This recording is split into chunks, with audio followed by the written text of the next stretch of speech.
It makes me so mad that billionaires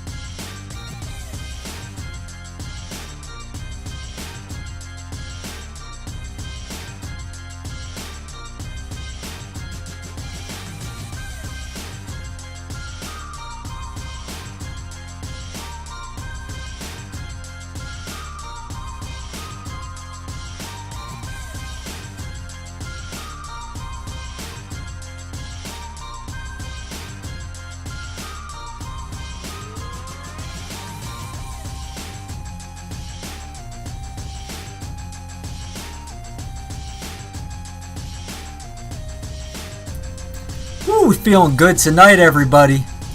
Feeling good tonight.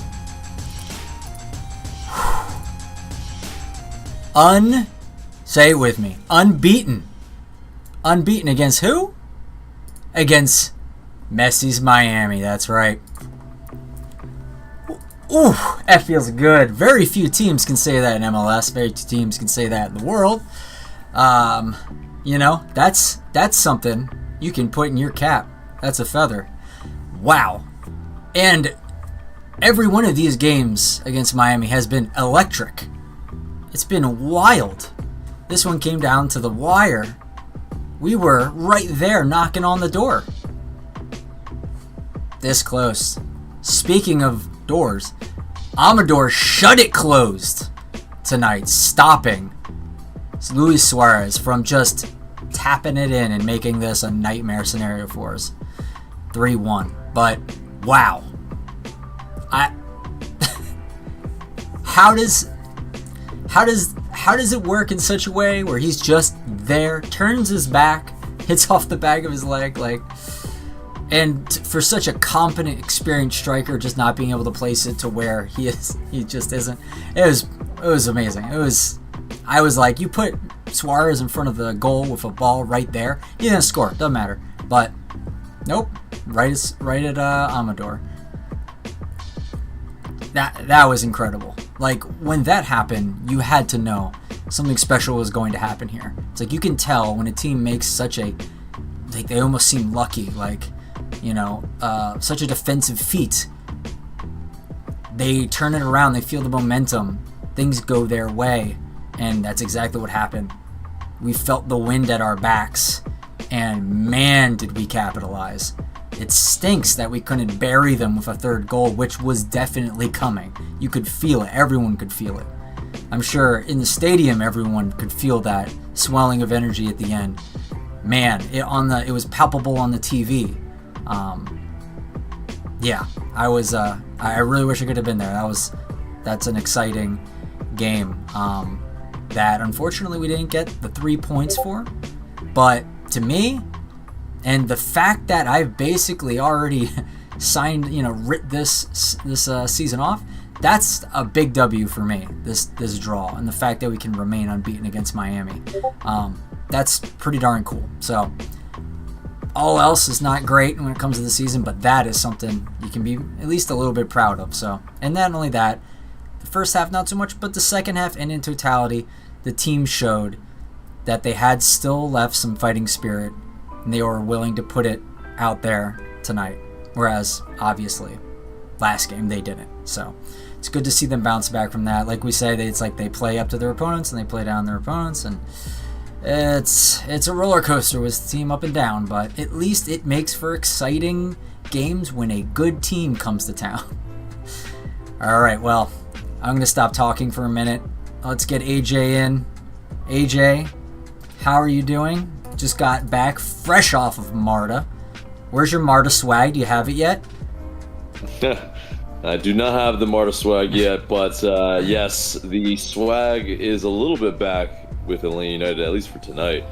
And yeah, speaking of wind behind our backs or at our backs, I mean, that actually could happen tonight because the roof was open. So, the plausibility is actually okay. It's real this time, but maybe it was that. Maybe it was Offset hitting the golden spike. Maybe I think it was probably more so that yes, Messi, Suarez, and Jordi Alba were in town, and yeah, the energy was palpable, and even just them getting up to warm up, there was a lot of fervor for it. And I mean, they frankly energized the crowd, and it worked in our favor for sure, because yes, they did go up early. We were able to claw back one, and then almost immediately they score, and we had to claw back in. And I think when Messi came on, when Suarez came on, I think the players showed a lot more fight than they did in Fort Lauderdale the first time when we faced Messi in the Leagues Cup. That one doesn't count. We're not going to talk about that one. We're not going to talk about MLS only. Yeah, and but I think the important thing is that they didn't allow him to just walk right in and just get off a shot. And by my count, Schleich 2, Messi 0, Amador 1, Suarez 0. I mean, our defense was able to hold strong when we needed to, and then we just kept throwing bodies forward at the end of the match. And Guzan, he, the sensible thing probably would have been to play it to the corner, but we weren't doing that. We weren't having it. We were smelling blood, and we were wanting to get that third and the winner. And because frankly, Messi, Suarez, they weren't running. They were not coming back playing defense.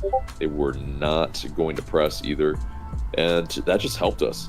Yeah, we were just playing right around them. I mean, look at the midfield was completely abdicated. There was a massive hole. I mean, Brad Guzan could just do whatever he didn't have to have good distribution. He did, but he just right in the middle, and all of our guys were just right there. It was amazing. Exactly. Yeah, it was pretty much 11v9 in the middle of the pitch, because Luis Suarez and Lionel Messi were not moving. Unless they were on the ball, they were not moving.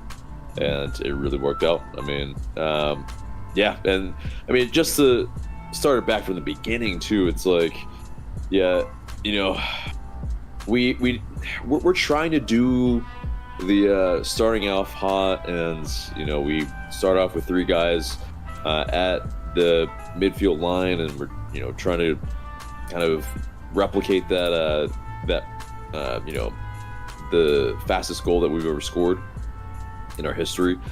But it didn't really work out, and then they pretty much started off a lot better than we did.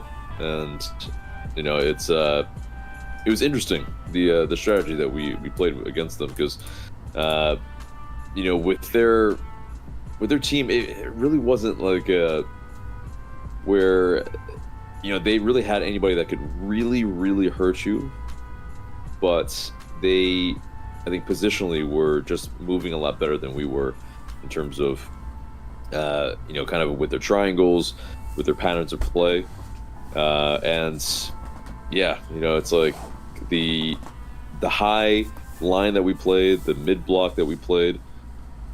I mean, I see why we did it, but it also, I think, partially it was a little bit of our undoing with the kind of unlucky deflected, kind of pass to Ruiz, who was able to, just be unmarked in the box. I guess you can't really plan for that, but it is something that, it just, I feel like what they were trying to do was basically switch the wings, and it was constant. It was just always on. The counter was always on for them. And I mean, I think when you have Gregerson in the back to be able to kind of be a little bit of that safety valve, we can play that high. But I mean, for us, I don't think we were just able to muster enough attack in the first half. And 2 shots, 0 on target, yeah, I mean, we just look so much more dangerous when we're playing on the counter. Yeah. And And I when mean, the it's just team abdicates the midfield for you as well. yeah, that too. But I mean, very much Mosquera, he changed the game for us. Mm-hmm. Like, he was that outlet. He was that player that was always available, always willing to run. And he had a couple chances that unlucky, a bit unlucky, because he put him on target, but Calendar was just equal to it. But Saba too, he was. Oh, I mean, you know, the goal that got underneath Calendar, fantastic. Yeah, Works out great. But, I was thinking to myself when I was like, this seems like a game, another one of those. Miami's going to have a great keeper, you know, a great keeper, you know, game, whatever. Yeah, so like, yeah, and I'm like, oh no, it's just he's just going to stop everything, and it's going to be a pain in the butt, and we'll lose by 1 or 2 or something. But no, it's we got, like, you know, everyone talks about Calendar's like not a great goalie, and you know, he seems to just be playing better than what he is kind of slated to be, you know, pegged at. But that goal reminds you, okay, he's not like an incredible goalie. Like, he's beatable. People can score on him. You just got to have your chances, and he'll make mistakes sometimes. And luckily for us, he made a mistake. You know, he probably should have stopped that, but Saba's header was fast enough that he just couldn't close up in time. So, I mean, like, I finally, when I saw that happen, I'm like, okay, maybe our luck is changing here. Maybe things are shining, you know, on us instead of, you know, the negative crap that always seems to go, you know, the other way. But this was a sign. Yeah, it's beautiful when players move. It's beautiful when Saba makes a great run across the box in order to head that and be unmarked. Yeah, I mean, it's from Amador too. Like, yeah, amazing. And Amador, he was on a lot of set pieces tonight. Yeah, in terms of, you know, from either out on the left or even in the middle. I mean, I think, you know, he put some good balls in. It's really interesting. I mean, you know, some people were saying that, you know, maybe he could do better on the ball last match, but I'm like, I think I see quality. I mean, that left foot is, you know, it's pretty quality. So, yeah. And then plus, defensively, I mean, he did what he had to do this match. Even though, yes, you know, we conceded 2 goals in this game. I wouldn't really say that, you know, the first one, unlucky. Yeah. Also, I mean, yeah, like, Guzan made a great save on Julian Gressel's rocket hit. The little shot cross type of, you know, in between. But, I mean, yeah, it's just like, you know, I think the whole team, it is this. When the crowd feels it, the team definitely feels it. They respond, and, yeah, you know, I think that's really what it is. It's like, you know, some people are like, oh, you know, like, the fans don't really affect that much. It's, I mean, 100%. People who say that have never played like a sport with people watching, which I have, and it absolutely affects it. Yeah, it gets you that extra adrenaline. It gets you that, you know, that extra 10%, maybe even 20, 30% if you're, you know, if you really can, you know, kind of internalize it, and it can bring you over the top. And I mean, for us to have come back twice against the current Supporters Shield leaders, I mean, it's night and day. I mean, we played the bottom team and we lost against them, and then we like played badly the too. top team. Like, we lost badly. Yeah. Badly, and then on badly this, uppers. you could argue we were the better team in this game too. Like, it's I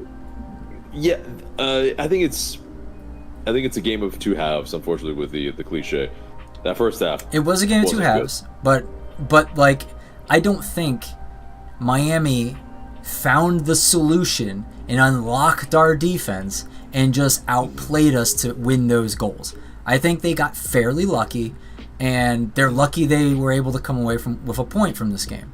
I think we were the better team because, I mean, hell, our goals were quality, they were well worked, and there was probably more coming too if the game kept going.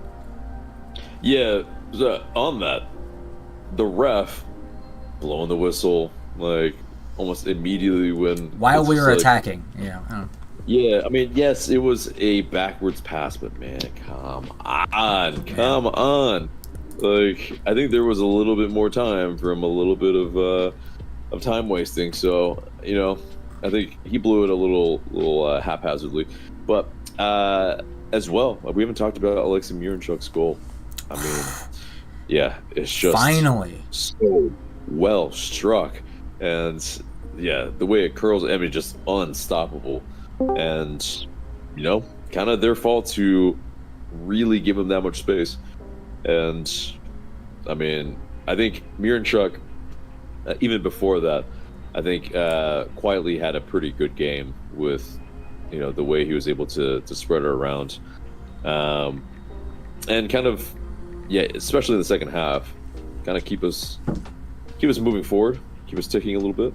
And Drew, welcome in, and Jinx on the kit, but yeah, I mean, it's like whatever it is, it's like we have to play a top team every single time in order for us to get a good performance. But how did you find it? Yeah. First half, it was miserable. I know I even put this in the chat. I grabbed a drink just because it was awful and brain numbing to watch that first half. It looked like we were going to get blown out of this game. And then you come out in the second half and you start to see a little bit more fight. As soon as the subs, you start to see a whole effort, a lot more effort come in with Mascara, Jamal, Fortune, and it flipped the game on its head, which if we can see even half of the team we saw in that second half, I think we have a good shot of finishing this season strong. And that's all I'm asking for of this team, is finish this season strong, give the fans something to look forward to next season. Yeah. I mean, for sure. I think with this game too, though, you know, going into the match, a lot of the players were, you know, I think optimistic with the amount of space that we were going to be afforded. And make no bones about it, we were afforded so much space in that second half. And not every team is going to give that to us, unfortunately. But, you know, as far as kind of like, I guess, what you saw tonight, like, can we repeat that against lesser sides? Do you think it's possible? I think it is. I think what we saw in the second half, maybe not toward the end, that's a little bit just Miami giving up a lot of space, but the group effort that was put in and the use of, we do have some pacey players that can take advantage of any little space, any little gap. They can take advantage of that, and that's what we were starting to use. We were taking advantage of a slower Miami side and using that to our advantage. And that's something that is, you can replicate that throughout the game, throughout other games. Using your speed as an advantage to create more space for maybe other players like Miranchuk in this game. The speed that we had allowed Miranchuk to have the space to take that shot. And that's something that we need to utilize a little bit more. Yeah. I mean, you know, it's just like, it's kind of nuts. It's like, so, you know, the game changed when Messi came on, but it really actually flipped it on its head. I mean, going into that second half, yeah, you had mentioned, yeah, it's like maybe you thought it might be a blowout, but like, what were you expecting when Messi came on? Because I think they were pretty quiet. I mean, yes, they had some good interplay to try to get into kind of, I think they were around the edge and on our left side a good bit, trying to create some chances, but we were stuffing them out. But yeah, what were you expecting from Messi tonight? Even though it's like, yeah, I was not as concerned about what Messi could do. I was worried that we would heavily focus on Messi and it would open up space for everybody else. But luckily, we were able to compact our defense.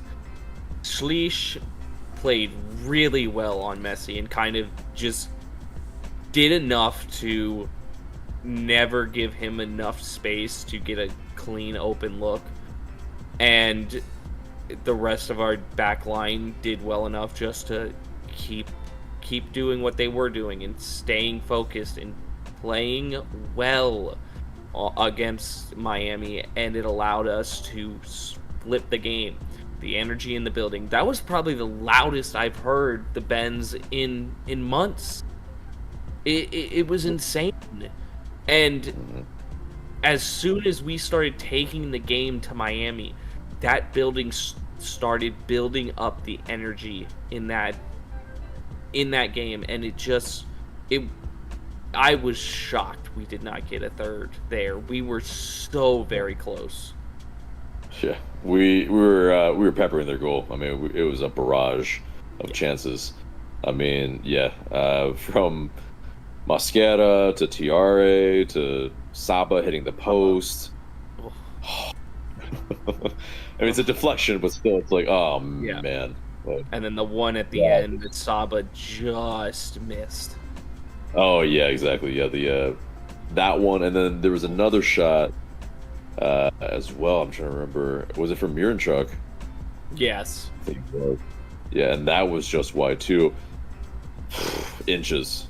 That just tells you it's a game of inches. And yeah, but I mean, yeah, Saba got the the golden spike at the end of the match. Yeah, do you feel like worthy? Was somebody else that?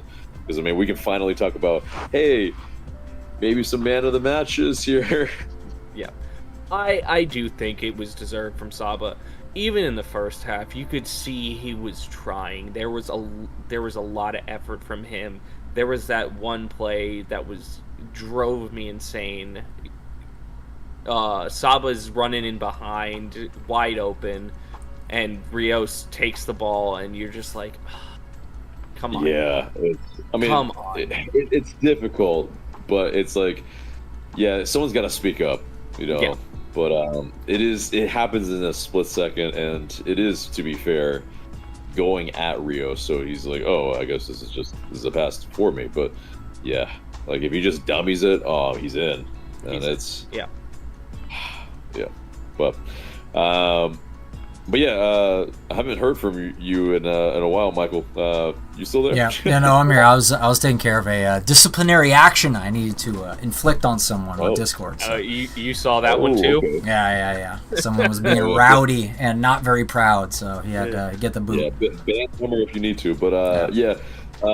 Speaking of comments and whatnot, let's get in the chat a little bit real quick. Yeah, sure. Let's take a look. All right. Brian Cordova says they had more fight the second half. Chris J says horrible game overall. Yeah, we tried, but it was not a great performance. It shouldn't take Messi entering the game to wake the team up. On the bright side, stadium felt like the old days. Connor Thompson said, got work tomorrow morning. Great showing. Miami 0 wins against ATL in our year 2024. Hope my 30th birthday gets a win in Shutter's jersey. Yep, that's daunting for sure. So yeah, I want to talk about the first comment first. They had more fight in the second half. This is kind of a refrain I've been hearing. I think Drew even kind of said it. I I was worried that the team would come out flat and get run over like they did in Nashville. I didn't see that in the first half. They got outplayed, I thought, but I don't think it was a lack of intensity and a lack of trying this time. I just thought that Miami kind of put them through their paces, and they, for the most part, kept up with them, but it was hard to deal with. So I feel like the message was sent and received that they need to come out and they need to have a more intense and a more energetic and a more tenacious fighting spirit in this game. And it was hard for them to wear down Miami in the first half for it to really shine through in the second half, which I think it did. You could, once they were able to sense some kind of weakness, they were able to just keep hitting and eventually they would break through. That's just something that was never there against Nashville. There was never that hint of the dam could break at any minute. And in this game there was. Yeah. So, while the first half was not great clinically speaking, and we didn't do great on our, final third attacks, like we still at least were trying, and it seemed like if someone were to like get hit or pushed, I saw Marinchuk get stuck in after one of our guys got bodied. He's like, I'm not gonna take crap this game from the other team who starts bodying our guys. So I really like to see that. Oops, sorry about that. And then the other comment. Sorry? Yeah, that was actually Rob Valentino calling me. He said, I love what you just said. Oh, yeah. Perfect. Yeah. Yeah, exactly. He was like, oh, thank you for the praise. Yeah. Yeah, he definitely fired up. It did something. The message was received. And in the second half, it was like times 2. Hold on one second. You guys say something. Hello? Yeah, I mean, it's basically this. It's like, it's great points. All right. It's basically... I'm doing the stream. Okay. We were fighting in groups. All right, thank you. We were hunting as bye-bye. In packs the second half. And essentially, we were winning our duels and then earning the right to play. Because that's really what hasn't been happening for Atlanta United is earning the right to play. And if you aren't playing, like, if you're not scoring, at the very least, you have to be alert on defense, be stymieing and really try to prevent the opposition from scoring. And then, maybe from the goodwill of, from a defensive stop, crowd gets energized. Mm-hmm. You never know what can happen. And I think, we did that. Like there was a counter from Miami, and there were 3 guys tracking back, and the guy on the ball, he couldn't get out. Like it was like absolutely what the doctor ordered, because that prevented them from, advancing up the field. We got the ball back, and we were able to, get right back on attack, and that's exactly what we need to do. But, absolutely. No, it's to your point. Yeah, to your point. Mike Conti and Jason Longshore in the commentary booth pointed out, they started, because I know this was something they were likely looking for during the game, is the 50-50 challenges, because we weren't winning them last game. And they were, every time we won one, they would specifically say, and what's our, wins the 50-50 here. That, because I know they were looking for it. So that is a holistically different, element to this game from the last game that was lacking. So I'm just really happy. And everyone is like, are they going to do it? Are they going to have that fighting spirit? And that was showing that they did. So I'm really happy to see that. Let's see, is there anything? Yeah, there was another comment. Chris J, I don't know if I agree with you. It was a horrible game overall. I mean, like we talked about, the first halves were different. It shouldn't take Messi entering the game to wake the team up. Yeah, I mean, it shouldn't, but it's not just that it woke them up, but it's 2 other things I would say too. The fact that we started to smell, or blood in the water, that dam was weakening, and 2, just the fact that Messi and Suarez were there opened up the game so much in the midfield, like we talked about, because they weren't willing to come back. So that those 2 things, combined with, I guess, being hyped that Messi's on the field with them, got the boys going, and it was kind of the key to our success there. So it wasn't all just this was a horrible game, is what I would say. And something we haven't talked about was that Tata Martino was not on the sidelines. Yeah, he was suspended for the yellow card accumulation. Yes, he probably was still pulling the strings behind the scenes. Nowadays, you can just have a little bit of a that's all you need is a little earpiece, and all that. But still, I mean, basically with the younger guys, they were doing the business, but I mean, he wasn't on the sidelines to be able to maybe get Suarez and Messi like doing some stuff on defense, because they weren't. I mean, they didn't seem motivated to and really fussed. No. It was like, okay, yeah, you guys are just attacking our goal. Okay, well, you just stand here and well, okay. You're gonna give us the ball though, like it's just it worked out completely in our favor. That was, I think, I think for them, it's gonna be very interesting in the playoffs, in the MLS Cup playoffs, because I mean, they're gonna need to be on song, really working as well, and maybe they're saving all their energy for that. Probably, I think they are, to a degree. Yeah, for sure. I'm surprised they even played. Think that's weird. Yeah. But. It was when it was 2-1, it was like, do we need to see them? I mean, no. Like it seemed extraneous. I agree. I would say it seems stupid. I'm just gonna go out and say it. I think it was a very stupid idea for them to play those players when you're looking at eventually a playoff. Like, you're obviously in the playoffs already. You're not hurting for wins right now, and then you're on turf away against a team which your B team can likely handle by themselves, and you risk injury on these injury-prone older players. Why? Yeah, I mean, you know what, Tata, he just did us a favor. He was like, you guys need some points. A point. Here you go. Yeah. He has the keys to Sandy Springs for a reason, or Roswell, somewhere. One of them. One of the cities. So, thank you, Tata. Yeah. Yeah. If that was your doing, appreciate it.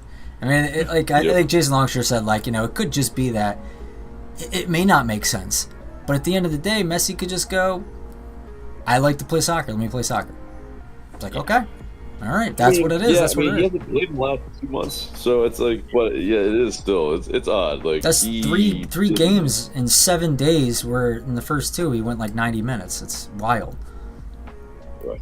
He doesn't need match fitness, but yeah. Drew, final thoughts. Let's hope we can start to show that sort of game again. The waves of attack is something that has been lacking from this team, and if we can replicate something like that going into next game, it'll be very good to see, and this team will be fun to watch going down the final stretch. Yeah. Love it. Hopefully so. I don't know if we can throw caution to the wind like that every single time, but it definitely was entertaining. And we'll take it. We'll take it in terms of from an entertainment standpoint, because at the Benz it's been a bit lacking for sure. But definitely, hopefully so.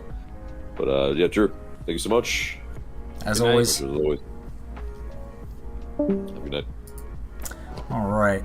Let me just read another comment came in from our Jennifer Taylor from the 5 Takes podcast. She says it shouldn't take that. Talking about Messi, regarding Messi coming on. That's the whole damn problem. It shouldn't take having Messi or whatever on the pitch to fire this team up. Where is the heart for 90 minutes? I mean, I thought I saw maybe not full heart the whole 90 minutes, at least in the first half, but there was definitely more than Nashville against Nashville. So there was improvement, but... Yeah, exactly. That's easy to do, though. Yeah. Because Nashville, that was just bereft of just, much of anything, really. But maddening to watch. But this one, a little listless in the first half. and really, yeah, just lacked the clinical edge. But second half, yeah, I mean, it really is. We thoroughly outplayed them in the second half. I think we, yes, conceded that goal, but I mean, if we look at like, we would need to kind of go onto a really like geeky stat site, but if we look at the field tilt, I would say it's probably definitely like it just bleeds red at the end of the match. 100%. Yeah, the momentum was 100% on our side. Like I said, if the game kept going, of the two teams, we would probably be the most likely to score. Granted, they have Messi, and I think that was the whole point, of him being there. The whole, maybe someone gets a free kick for them in a dangerous position. He can score that. Right. Like, he can just have a half second of a chance, and he can score that. He almost did tonight. I think he had at least two decent chances where he wiggled his way through the defense and almost found a tiny half chance, and then that's all he needs. So it could have been kind of how he was with the last game we played against them down in Fort Lauderdale, where Messi just is like, yeah, I don't care that you guys are literally beating the living hell out of my team. I'm just going to come out of the run of play and score on you anyway. And I thought that may happen again here. And that's kind of what he is. That's what he does. So I was really worried about that. Yeah. Absolutely. Yeah, it was pretty much I was way more I would say emotional in the stadium than usual, because I knew he just needed a half chance. Not even a half chance. Like, he just needs the ball. And it's like, oh no. Because anywhere near the box is trouble. And so, yeah, very much so. One thing we haven't talked about was their second goal.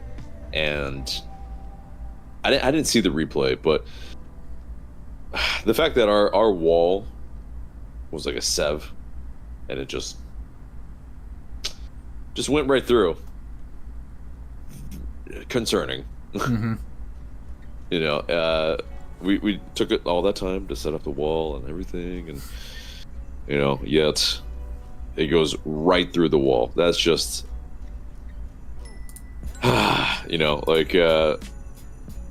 when you're in a bad stretch, I mean, you can't allow that type of goal.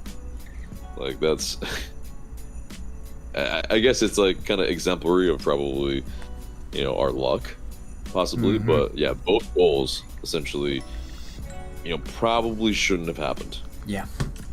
And yeah, it wasn't the product of Miami just figuring us out and then dismantling us. So that I'm okay with that, but it's annoying. It's a little frustrating, because literally in our weekly episode, I said, do not let up dumb, cheap gift goals. That's how we win this game, if we don't do that. And if we didn't do that, we would have won this game. So, it's just unfortunate that that's the way the cookie crumbled, but, oh well. And also, game state did matter, though, because them going up... It's a little frustrating, because Nick, literally in our turn the stream off, because we can hear it. Sorry. No problem. I love the sound of my own voice. Not really, but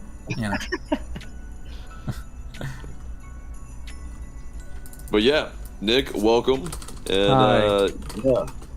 Pretty good result here, I would say. Oh but, my God! Let me tell you, sitting where I sit in the supporter section, about say 15 rows from the front. Whenever we score a goal, the same thing happens every time. Time slows down, and you see the projectile of liquid coming towards your face, and hits you smack in the face every time, and you love it. That's why you sit in the supporter section. And you got that twice tonight. There we go. Amen. Yeah, I mean, yeah, we were missing it last match, but yeah. There we go. We got the beer showers, and I assume you have not showered. No, I literally just got in the door That's 10 right. minutes ago. Amazing. Mark of a true fan. That's right. I've still got my scarf on. I came Yes. straight in here, ejected my husband out of the seat. He was getting off of work anyway. He works 2 to 11. Oh boy. Absolutely, Oh, those are yeah. crappy. I like get inside. I'm like, fire up the lights. I love it. I love it. But yeah, I mean, as far as kind of what you felt going in, to the match, and then exiting the match, I'm sure probably night and day. Well, it's funny because someone asked me earlier, is it worth it to come tonight? I said, honestly, going into the match, my heart says I'd love to see Messi take the pitch, but my gut says no, they won't play him. And then he came in. I'm like, oh, okay, we'll see what happens.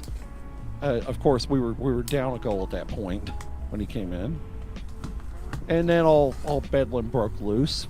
Another team emerged. A third team emerged. So what have you done with Atlanta United?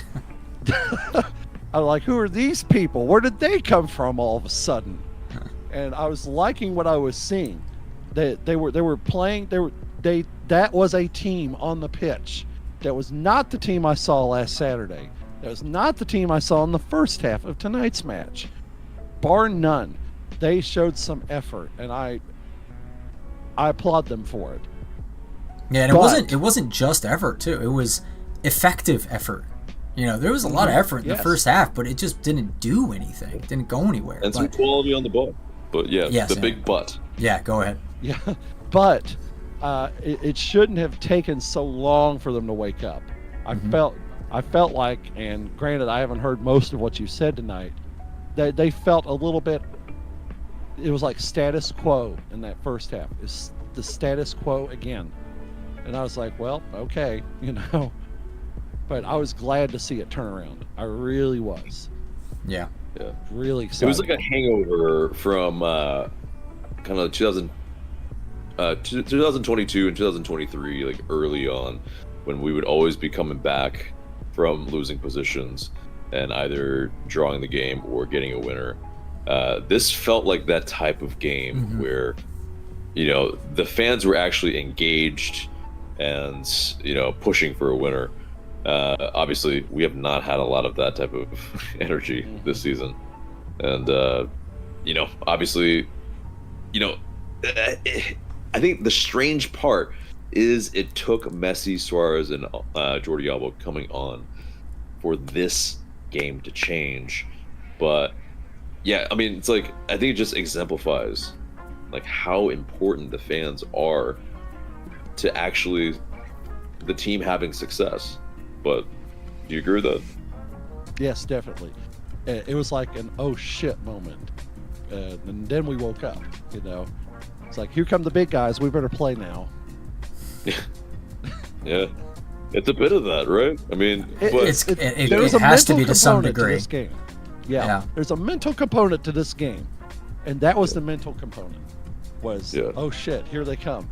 And what I noticed is I kind of want to tease apart a delineation between, the team putting in effort, but then something else happened as well.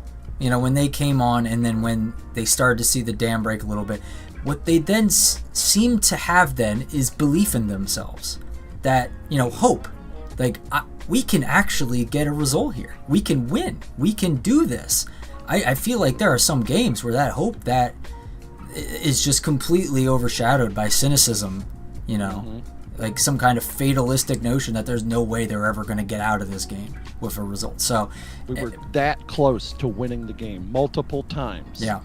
And let me tell you, if no one's mentioned it, I'm going to mention it. The referee can kiss my ass when he blew the whistle for full time.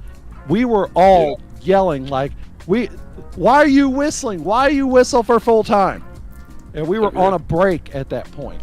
Yeah, I think this has happened to us before. Yeah, I think it's like how AJ said, it's because he decided to do a back pass, and that's why he called it instead of identifying that they were on a progressive attack, which is, it is what it is. But we had the ball. I don't know why. We're in the middle of their attacking third. I don't know why. Yeah, oh well. Exactly. But it is that. Yeah, I was yelling too in the stadium at full time. at the full-time whistle, because I was like, yeah, I mean, there's plenty of games where it's like, yeah, okay, there's been some time wasted. Goalkeeper wasted a bunch of time, didn't get a card, and we also didn't get that time back. Come on, you gotta call it equally, and yeah, definitely part of it. But yeah, it is also just how Guzan, he just kept kicking it long to Mosquera, to Tiare, and I mean, we were just getting chance after chance. I was screaming out a little bit. That was a little bit naive, a bit, but I also can understand why they kept going for it, because they probably saw blood, like I mentioned earlier. But how are you feeling? Did you feel like we should just play it to the corner, or did you feel like Guzan kicking it long, trying to continue to kind of poke and prod and maybe try to get a goal at the death was the right move? What did you think? I think we should have just charged right on down the field, the latter of those choices. We should have just let the players run. Classic Atlanta United, smack your face, put it in the goal. Yeah. That's the style we're known for, and we have the players to do that sort of thing. We just got to do it. Yeah. Right. Yeah. I want to add a point to that I didn't really think about it until AJ mentioned it, and I think it was really smart of Guzan to do that. To just keep sending it, because I think that's his way of communicating to the team. Go. We're in this. We're gonna win.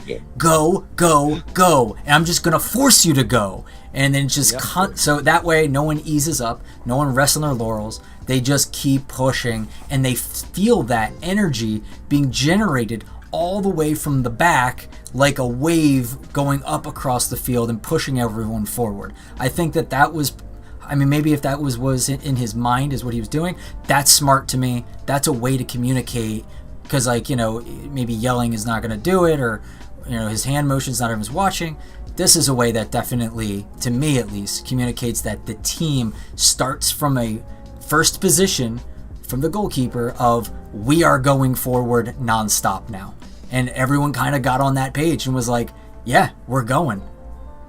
And did you notice how their back defenders were constantly riddled and confused once we started doing that? You could tell they were looking at each other like, what the hell is happening here? They were disorganized. Yeah, absolutely. That's how you unsettle the defense. And yeah, absolutely. Our Route 1 was effective. We've got two players that are incredibly pacey, and especially at the end of a match when, Inter Miami defenders, they're a little bit on the more fatigue side, and yeah, you can run at them. And they're green too. They're not exactly experienced defenders over there right now. Right. So much space in behind. It was, I think for me, the Mosquera chance when he was just clean through is just, man. Yeah, if only. Yeah, exactly. It's just like, Goose came up big. Let's not kid ourselves. He did. Exactly. Because those two goals were not his fault. No. Unfortunately. A little bit maybe in the way he set up the wall. The blame is unto himself for that, I guess. But again, I have to watch that back and see where and how that ball got through, because I feel like it got through the middle of the players with the hips around that area. I'm just like, they always lock their arms, so it's like, did somebody just not lock their arms? I don't know, but either way, yeah, I digress. Let's get in the chat a little bit and see. All right, we got a few more messages. We got I don't know how to read Cyrillic and pronounce it, but I will attempt to say, I'll just call you Owner, Oner. And he's from Russia. He says, Mira, our boy, he knows how to do it. Congrats from Russia, guys. Good game, good comeback. Sad for no win. It's like, yeah, but hey, when you're going up against Messi, Suarez, Jordi Alba, I mean, Supporter shield leaders. yeah, this is a win. Like that, this is excellent. You know, could it be better? Of course, obviously, but I will put my flag down and say I'm happy with this result. I am as well. This felt like the Columbus game towards the end of last season, where we leveled the match right at the death. You know, it felt almost exactly like that. Anyway, thanks for stopping in from Russia to say hi. Jennifer Taylor follows up her previous comment by saying, by the way, Messi owes the league to show up on the pitch. He's personally responsible for jacking prices up in every building. Least he can do is grace us with his presence, even if it is for 10 minutes. Let's speak on that. Sure, go for it. Because they opened the bowl fully, and that the upper bowl was pretty much like a third full, if that's probably even generous to say. And it's very basically generous. I think there were probably like 40,000 people probably ultimately, but I mean it really is. It's just like going in, it's like, man, that's how bad it is right now for Atlanta United, is that Inter Miami is here, Messi's here, and still can't even sell it out. Like it's just, there's a lot of work to do still. Like, yes, this result is going to maybe satiate for a little bit of time, but we've got a next match coming up. Like, you can't rest on your laurels. You know, the team wants to get into the playoffs. New York Red Bulls always play us tough. We have a tough game coming up, and this we tend to play up and down, like we've said, to competition, and They're much better now. Exactly. New York Red Bulls are much better now, but they're always kind of, I think with my time on Goals TV, there's some fan pundits that are very much like, New York Red Bulls are just the perpetual, they can get into the playoffs, but then they crap the bed in the playoffs. Yeah. So We're one of their patron saints in the playoffs. Don't forget that. Yeah. That's right. Yeah. exactly. We own them in the playoffs, just not in the regular season. Exactly.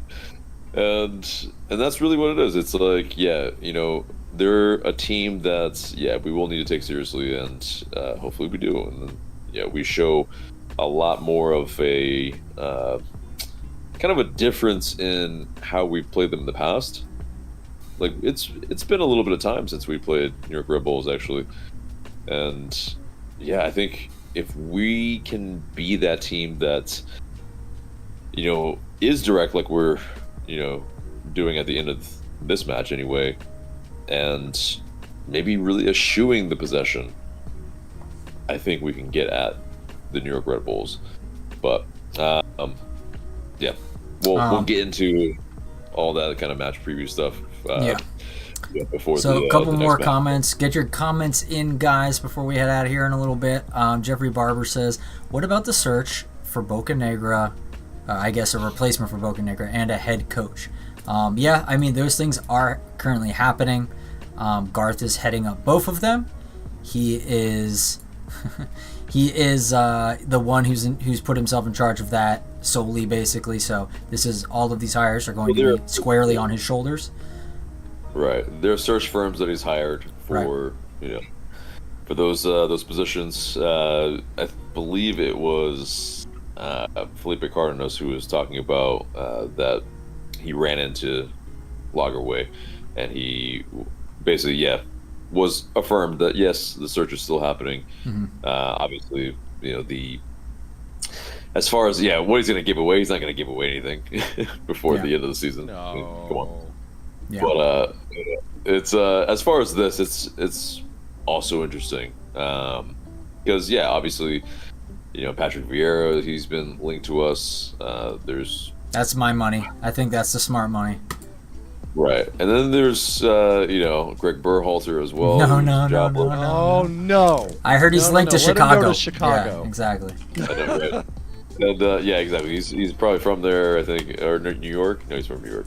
But either way, yeah, there's It's been quite rumored a few... the Fire's talking to him. Yeah. Right. Yeah. But there's quite a few like MLS kind of, I guess, experienced head coaches that are available, and I just feel like that doesn't have to be the only prerequisite.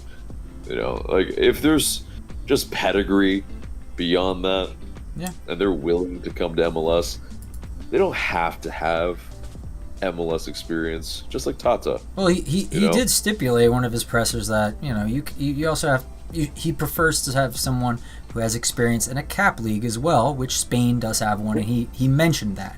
So there are other places that he suggested he's looking. So it's not just like, because I agree with you. It paints this picture that he's like only looking at people who have been in MLS, and people all of a sudden kind of get afraid to be like, oh no, those prospects aren't amazing outside of maybe like one or two guys right now. So so don't worry, I don't think it's limited to just that. Indeed. But yeah, as far as any of that, it's also technical director is that's important. There's Chris Henderson, that's been the Miami general manager, who's maybe been bandied as somebody as well.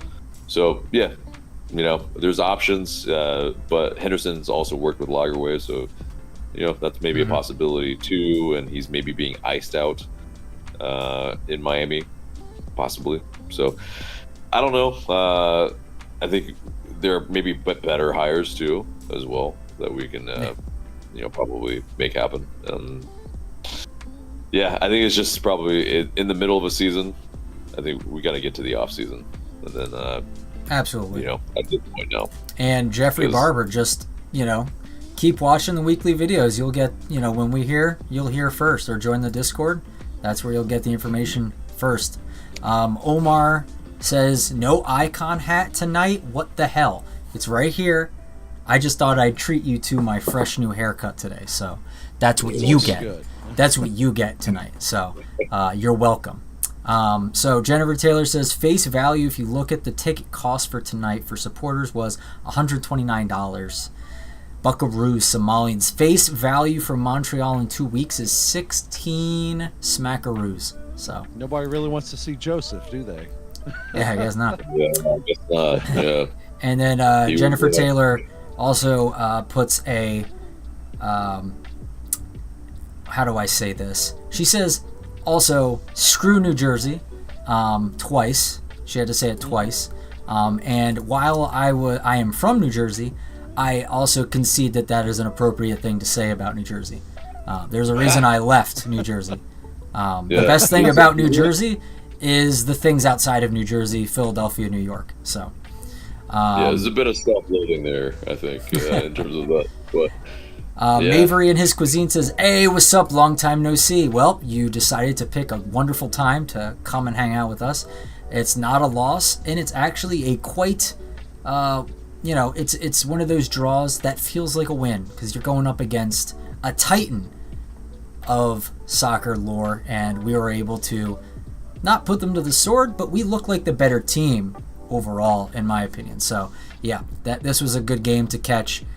Sorry I didn't go to it, but AJ was able to, Nick was able to, and they were happy to report that it was a raucous environment. Wow, Yeah, I've never felt the supporter section that good. Yeah, sorry. No, go ahead, man. Yeah. I was going to tell you the announced attendance from the team was 67,795. Yeah. No. Now remember, we've had this discussion in the Discord. Yeah. About Paid what that number versus really actual means. written. Yeah. Yes. Yeah, people beeped at the turnstile is not the same number. Right. Not the same thing. No. Yeah. Yeah. Right. Because, you were in the stadium, and, like, I just pontificated probably about 30, 40. What'd you think? 40, somewhere around that area. I mean, there were red seats every so often. I mean, Yeah. It was decently filled in for a Wednesday night match. I will say, for a full venue Wednesday night match, but 67,000, no. Yeah. Yeah. No. Mavery in his cuisine says, no negativity. Tonight was an example of what the vibe could be like in the Benz. That's right. He also says, but where is this intensity against other teams? Yeah, Question. It's a very good question. That is the $1 million question right now. That's the one that's gotten Rob scratching his head when, he's asked at the pressers what the heck is going on. Why is this team so inconsistent? The highs and lows, the roller coaster, etc., etc. Yeah, I mean, the intensity, it's postulated that it's that the team plays up to their opponent. So if a big opponent comes in, they play better. I mean, that seems to be the case. Maybe it's the fact that like they're getting hyped when a good opponent is here, or like I forget who said this, but one of the pressers they were saying, well, does a better team want to play the ball more? Want to play on it, and that what that allows you to do is to also play an open game. Is that unless you're going, this is in comparison to a team that doesn't let you play because they sit there in a low block and then, just try and counter you. They don't come at the game. So when you have two teams coming at the game, leaves it more open, more exciting, more interesting, and gets your team hyped. Maybe that also could be what it is. To me, it's twofold. Yeah, go ahead. Please. No, well, it seemed to me like when we got into stoppage time that whenever Miami had the ball in our third, it felt like they were starting to park the bus a bit and settle for a draw and not attack and try to keep us off the ball.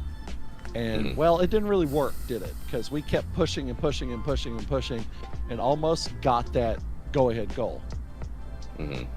Yeah, I feel like they didn't play that deep, though. I think they were still playing a little bit of a mid-block, and in that's why we were able to find that space in behind, because I think they still were trying to be somewhat close to our box, and in that you can't be that far away from Messi and Suarez, and so they were staying up, so their line was actually a little bit higher than I actually kind of thought they would play. But yeah, I mean, I think the twofold part for me was that it's motivation.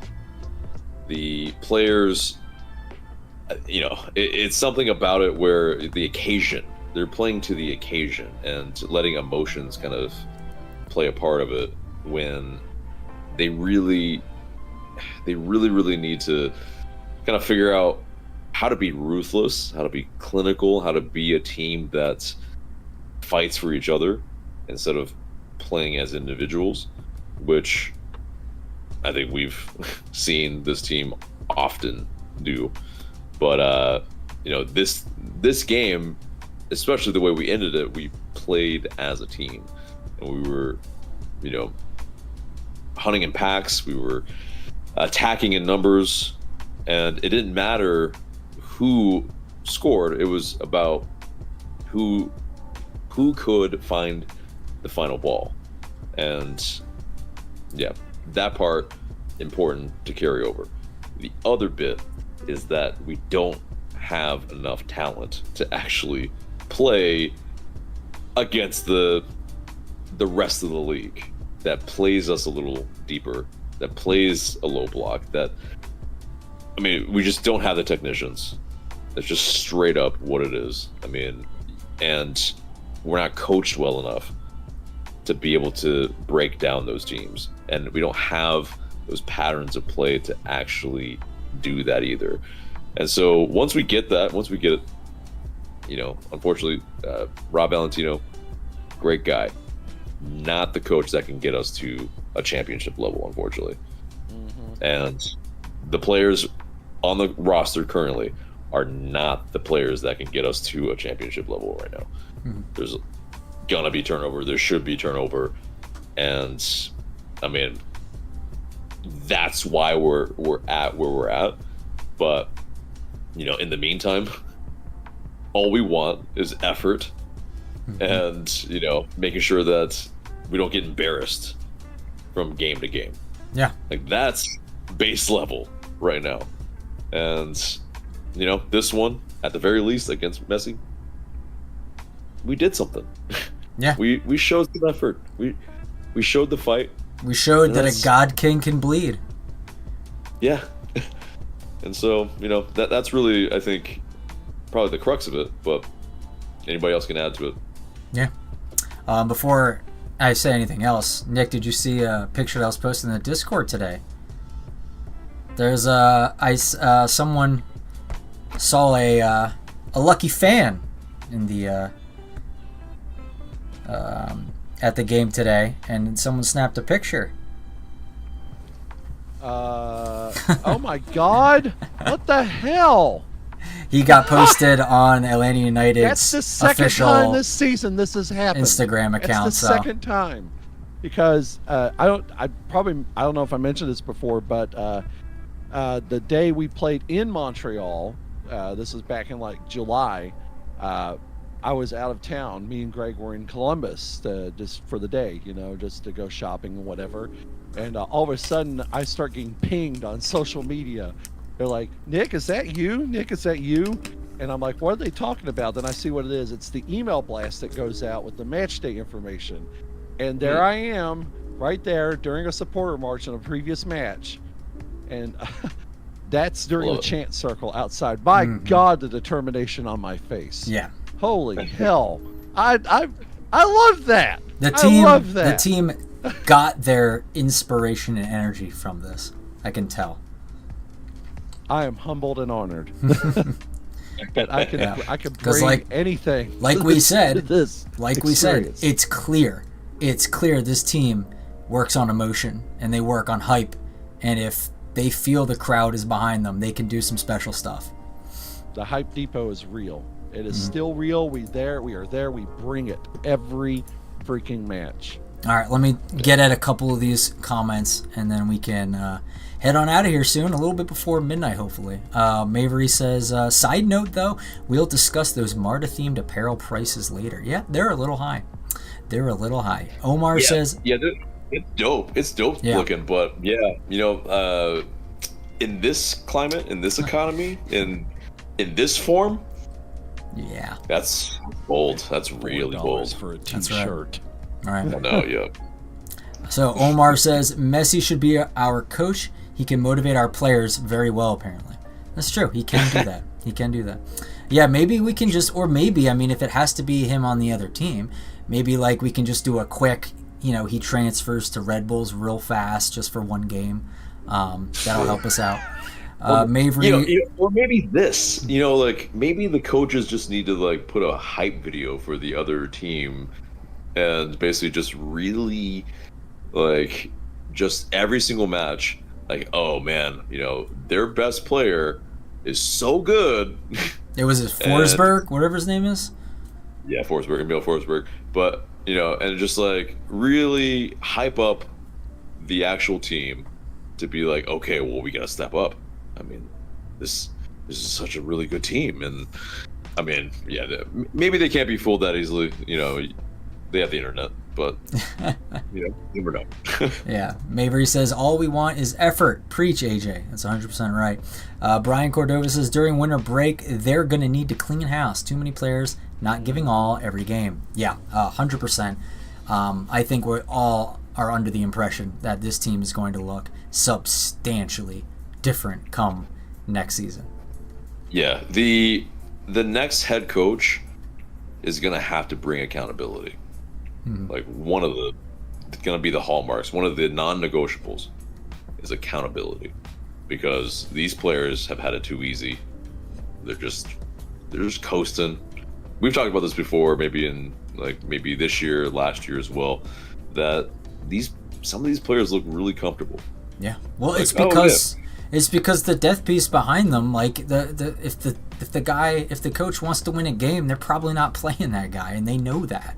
So they're just I'm very comfortable being here because the depth is not taking my spot anytime soon, which is it's an annoying problem to have, but I mean, some of our, like Jay Fortune's coming through, we have some people coming through, but it's not enough to make it so everyone definitely feels that breath on the back of their neck, those footsteps behind them catching up. I'm sure there are lots of conversations that are going to be had when we get to the off season, just amongst us here in this fan community, about who stays, who goes. We can all speculate. All right, it's going to be a lot. We're going to have videos aplenty about it for sure. And stay tuned for transfer dailies. We're going to get AJ in his car bright and early, 6 a.m. videos coming out, talking about all of the transfers the instant they hit the presses. So keep an eye out for that. Hopefully the team does not drop news at 6 a.m. But it's been close sometimes. It's like sometimes they drop it rude. Like it's like 7 p.m. on a Friday. It's like, how dare you? Friday news dump is what we call it in television business. Exactly. Exactly. I know all about it. Yeah. Like, I used to work in that world too. But exactly what the problem is like, no. Like, give other people a chance to, like, work that bit of news too. Like, no. Especially in this climate. Yeah, like on a Friday. No, they don't care. Send Bises. I'm having my weekend. Exactly. Yeah. It's like someone else's problem now. Right. Think about your content creators, like your journalists. Like you're asking a lot. Listen, that's downstream. I don't need to care about that. Yeah. Anyway, all right. Digressing for sure. Anyway, go on. So yeah, that's the end of the comments from everyone tonight. If you have any more quick ones at the end, get them in before we head out of here. But with that, we will get Nick's final thoughts on the game tonight. Very exciting. I liked what I saw in the second half.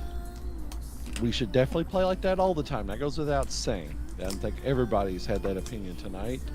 But it was like watching a live performance of Jekyll and Hyde yet again, that we transformed into a whole nother squad that suddenly had the fire amongst them. And I'm taking names of who contributed on the field. I'm making a little list, of who showed me effort tonight. Who's been naughty and who's been nice? Yeah, right. Yeah, definitely Saba, definitely Miranchuk, amongst others. Fortune, all those three, and Goose. What can you say? And everybody else had their part. Yeah, dude. Amador heroically coming back from a concussion protocol and then to save the game. Like, yes, that too. Exactly. Yeah, it is that. Like Amador and Gregerson, they played with bandages on their face tonight, and yeah, plaudits to them. They badass too. I have a bandage on my neck from the dermatologist this morning. Does that count? I mean, yeah. Again, this is you're like the spirit animal, the manifestation of all the inspiration that the team used tonight. What can I say? That's a high honor to have, It is, right? Yeah, well, maybe the synchronicities will keep happening for next game. We'll see. Maybe I should go to the watch party on Saturday. That's really where it is. I feel like, yeah. I think if you can channel more of that bandage energy, more of that, please. Mm-hmm. All right, well, let's just check, see if there's... All right, not barring any more comments, don't see any. We will let you guys go. Nick, thanks for hanging out with us. Pleasure as always. We will talk to you, and thanks for joining the Patreon for us as well. Nick is one of our newest additions to that. We very much appreciate it, and happy that he's here. Wonderful voice in the community. Great hanging out, and yeah. Thank you. Glad to help. Thank you. Appreciate it, buddy. Take care. Have a good night. Good night.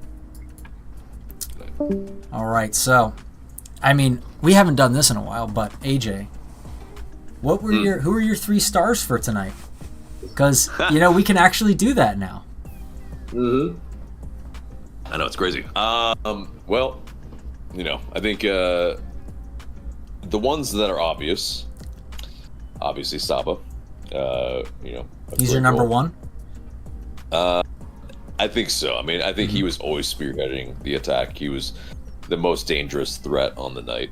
And yeah, Miami definitely kept their eyes on him because he hurt them, you know, really badly in Fort Lauderdale. But yeah, he was still able to be a factor. And I mean, he is just consistently our best threat going forward. Miranchuk with the, you know, game tying goal. I mean, what a way to introduce yourself. And yeah, it was a very important and much needed goal as well. So the confidence to take that shot and the quality of the shot and the finish, yeah, definitely. Amador is the third, and it's because that block. I mean, it started our attack too, and yeah, it's just absolutely, it was clutch. It was what we needed, and then plus his quality on the ball tonight on set pieces, like a left footer, and it's pretty much, you know, Alexei Miranchuk could have taken those, but no, the team instead decided that it was Amador's left foot that needed to be on those set pieces. So yeah, I thought that was interesting. Yeah, a very, very interesting revolution. That, yeah, you know, it's definitely not something that we would see Caleb Wiley do, you know, as good as he is. But yeah, I mean, it's definitely different. Like then it allows, because it was Miranchuk on the edge of the box, and he was going to be maybe, you know, if the ball came out to him, more of that third man, or, you know, take a shot out from the outside of the box. So it was, yeah, you know, like, as far as kind of surprises, definitely a pleasant surprise to see Amador just take more responsibility already. Absolutely.